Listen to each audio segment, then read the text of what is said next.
muita preparação. E esse projeto, o Brasil vai entrar com toda a capacitação técnica. A Embrapa, Senar e Emater vão fazer extensão rural, transferência, pesquisa, treinamento de fazendeiros da região. O Japão vai entrar com apoio à infraestrutura, a cooperação financeira da JICA vai financiar. Já está financiando, já assinou o projeto. Uma estrada para poder evacuar toda a produção. Reforma do porto de Nacala, tudo no norte de Moçambique, né?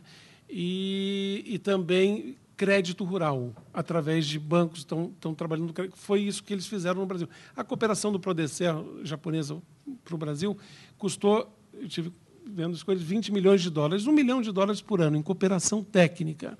Mas a cooperação financeira, que foi empréstimos a juros baratíssimos para agricultores comprarem tratores e insumos, ficou na faixa de $700 milhões. Mas o Brasil tinha instrumentos para fazer essa distribuição, Banco do Brasil e tal. E hoje, eu acho que o Prodecer foi tão importante, eu não posso afirmar isso, mas foi importante na consolidação da Embrapa, foi importante na consolidação, talvez, de políticas de crédito rural, etc., que eu acho que... E a ideia com o Japão é reproduzir isso lá. Bom, eu vou parar por aqui, porque senão o nosso livro não vai poder falar. Obrigado.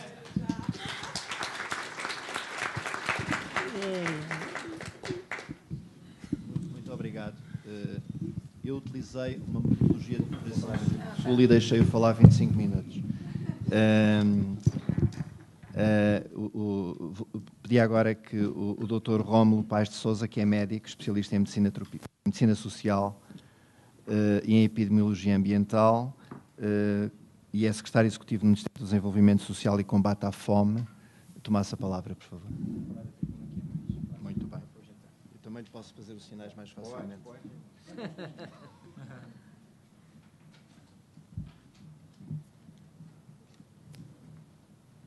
Como é que liga aqui? Eu queria agradecer ao embaixador Botafogo Gonçalves pelo convite. É sempre um prazer conversar com vocês. E vou falar em 15 minutos, porque eu já sei que é mau negócio competir com o horário do almoço. Me coube falar, quer dizer, fomos do geral para o particular, estamos agora, então, tratando mais de experiências concretas de parceria que se estabelece com a África. Então, farei uma primeira apresentação mais descritiva sobre esses vários pontos de contato que temos procurado desenvolver com os países africanos e depois fazer alguns comentários mais analíticos. E como vários dos assuntos já foram tratados, eu vou pular vários slides. Então, por gentileza, próximo, este.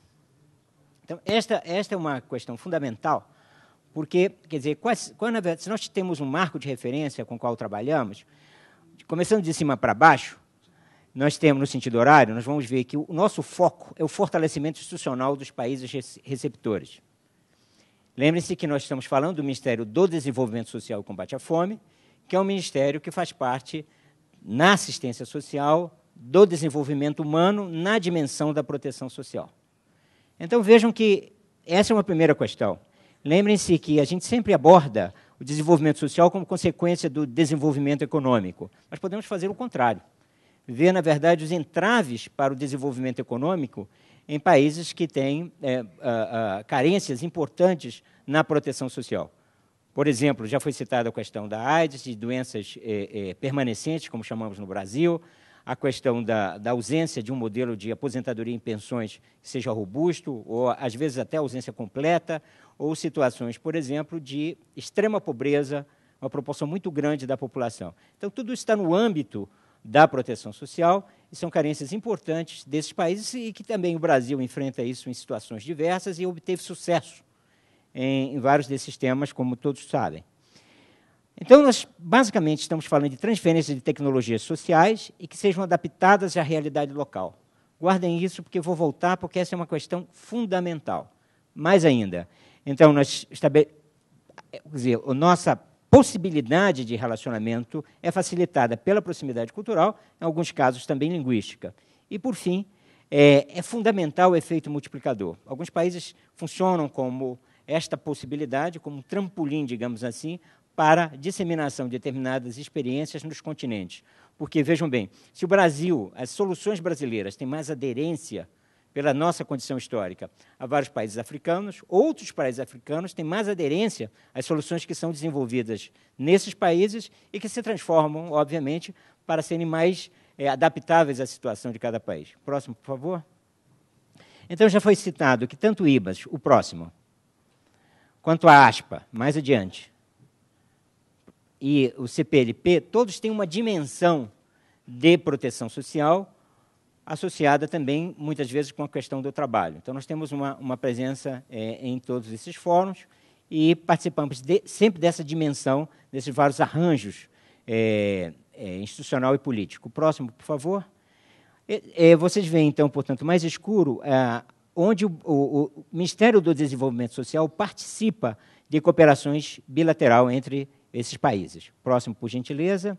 Então, entrando objetivamente no tipo de cooperação que estamos praticando hoje. Em primeiro lugar, formação e capacitação. Vejam que há uma diferença importantíssima entre o Brasil e os países africanos. Eu poderia citar em outros países do mundo. O Brasil tem um Estado muito desenvolvido, uma burocracia muito robusta.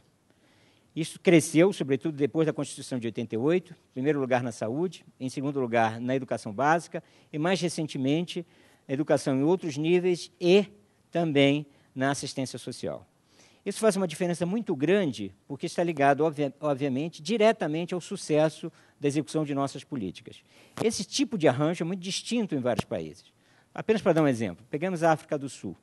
A África do Sul ela depende fortemente da presença das ONGs. Nós temos no Brasil, na área da assistência social, 15 mil ONGs atuando, uma população muito maior. Na África do Sul, são 30 mil ONGs. E o Estado profundamente dependente desse tipo de articulação. Então, portanto, a execução de uma política de assistência social, por exemplo, na África do Sul, há que ter outra feição. Ou seja, não é um mecanismo simples de adaptação simplificada. Ela exige uma compreensão do contexto que é muito distinto. Outros países, por exemplo, como o Egito, possuem uma estrutura muito verticalizada, onde tem uma presença forte do governo federal e as províncias variam muito qual é a sua capacidade, na verdade, de organização das suas políticas sociais. O modelo brasileiro é fortemente fundado na ação dos municípios. Isso também muda profundamente a feição que as políticas sociais tomam, no caso brasileiro, e aí a possibilidade de fazer essa transferência de tecnologia. É a possibilidade de ter sucesso esse tipo de política num contexto que é muito distinto. Indo mais, a questão da assistência técnica, portanto, implica em compreender essas diferenças e, obviamente, discutir o desenvolvimento dessas soluções, mas ainda participar do desenvolvimento dessas soluções para que esses programas tenham, na verdade, presença nesses países. Seminários e oficinas para intercâmbio de conhecimentos e práticas, missões de prospecção e missões de estudo e intercâmbio. Próximo, por favor. Mais especificamente, eu não vou me deter, mas são os vários tipos de programas que o Ministério do Desenvolvimento Social possui, no caso, transferência de renda, segurança alimentar e nutricional, assistência social e avaliação e gestão da informação. Então, nós temos várias modalidades, que vai desde o cadastro único, que é o cadastro que, na verdade, informa o Bolsa Família, a gestão do Bolsa Família, a nossa estratégia Fome Zero, já foi citado aqui o programa de aquisição de alimentos, cisternas, equipamentos de segurança alimentar e nutricional, o benefício de prestação continuada, que é um programa, na verdade, destinado a conceder renda para idosos pobres e também portadores de deficiência pobres, programa de erradicação do trabalho infantil, o Sistema Único de Assistência Social e, no caso, especificamente, avaliação e monitoramento e o nosso matriz de indicadores sociais, que foi desenvolvido pelo Ministério, que justamente permite o monitoramento das políticas de proteção social do Ministério. Próximo, por favor. Então, nós temos, no caso, este programa de cooperação, que é um programa mais amplo, que houve, inclusive, a participação do DFID, e onde nós temos, como pilares, a cooperação técnica regional, a assistência técnica para o desenvolvimento de programas de proteção social, missões de estudos e, no caso, ensino à distância. E aí o lançamento de uma website com a disseminação de atividades do programa.